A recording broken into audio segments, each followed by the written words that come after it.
புதுச்சேரி மாநில காங்கிரஸ் கட்சியின் செயற்குழு கூட்டம் நேற்று நடைபெற்றது. கூட்டத்தை தொடர்ந்து செய்தியாளர்களை சந்தித்த அமைச்சர் நமச்சிவாயம், சட்டமன்ற கூட்டத்தை புறக்கணிக்காமல் மக்கள் தீர்ப்பை ஏற்றுக்கொண்டு சேவை செய்ய முன்வர வேண்டும் என எதிர்க்கட்சிகளுக்கு வேண்டுகோள் விடுத்தார்.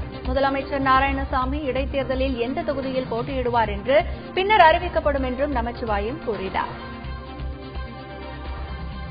தமிழ்நாடு தொடக்கப்பள்ளி ஆசிரியர்கள் சங்க கூட்டணி மற்றும் உலக தமிழ் ஆசிரியர்கள் பேரவை இணைந்து சென்னையில் 11வது உலக தமிழ் ஆசிரியர்கள் மாநாட்டை நடத்தினர்.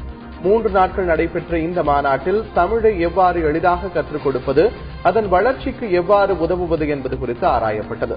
மாநாட்டின் நிறைவு விழாவில் கலந்து கொண்ட சென்னை உயர்நீதிமன்ற நீதிபதி மகாதேவன், இளைஞர்களுக்கு நமது கலாச்சாரத்தை மூச்சும் வாழ்வுமாக கற்றுக் கொடுக்க வேண்டும் என்று வேண்டுகோள் விடுத்தார். நாமக்கல் மாவட்டம் ராசிபுரம் பகுதியில் இயங்கி வரும் தனியார் அரசு நிறுவனம் குழந்தை தொழிலாளர் முறை ஒழிப்பு தினமான நேற்று 12 வயதுக்குட்பட்ட குழந்தைகளை துண்டு பிரசுரம் விநியோகிக்க பயன்படுத்தியுள்ளது.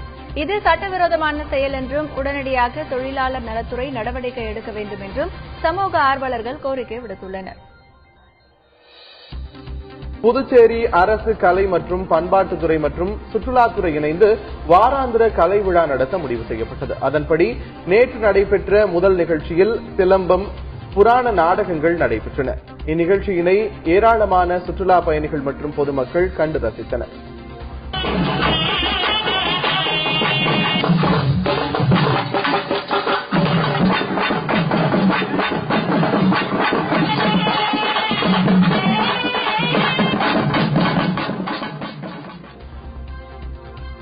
சென்னை பல்கலைக்கழக வளாகத்தில் கின்னஸ் சாதனைக்காக 40 மணி நேரம் யோகா செய்து சாதனை நிகழ்த்தப்பட்டுள்ளது. சென்னை பல்கலைக்கழக மாணவர்கள் மற்றும் தனியார் யோகா பயிற்சி நிறுவன மாணவர்கள் இதில் பங்கேற்றனர்.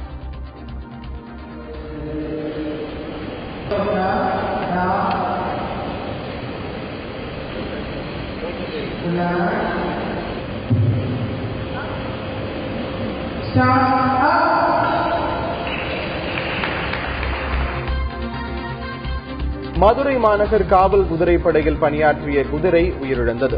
கற்பகம் என்ற பெயர் கொண்ட அந்த குதிரையின் உடலுக்கு காவல் துணை ஆணையர் ராஜராஜன் தலைமையில் காவலர்கள் அஞ்சலி செலுத்தினர். பரிசோதனைக்கு பிறகு குதிரையின் உடல் அடக்கம் செய்யப்பட்டது. ராமேஸ்வரம் ராமநாத சுவாமி கோவிலில் ராமலிங்க பிரதிஷ்டை திருவிழா நேற்று ராவண சம்ஹாரத்துடன் துவங்கியது. ராமேஸ்வரத்தின் தல வரலாற்றை எடுத்துக் கூறும் வகையில் ஆண்டுதோறும் இந்த விழா கொண்டாடப்படுகிறது வழக்கம். விழாவின் 2ஆம் நாளான இன்று விபீஷ்ணர் பட்டாபிஷேகமும், நாளை ஹனுமன் புறப்பாடு மற்றும் ராமலிங்க பிரதிஷ்டையும் நடைபெற இருக்கிறது. கும்பகோணம் மயிலாடுதுறை சாலையில் உள்ள புகழ்பெற்ற அந்தோணியார் கோவில் ஆண்டு திருவிழா கடந்த 4ஆம் தேதி கொடியேற்றத்துடன் நடைபெற்றது. விழாவின் முக்கிய நிகழ்வான ஆடம்பர தேர் பவனி நேற்று நடைபெற்றது.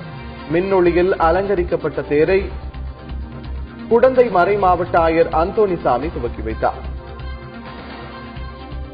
புதுக்கோட்டை மாவட்டம் இலுப்பூரில் உள்ள அந்தோணியார் கோவிலில் தேர் ஊர்வலம் நடைபெற்றது.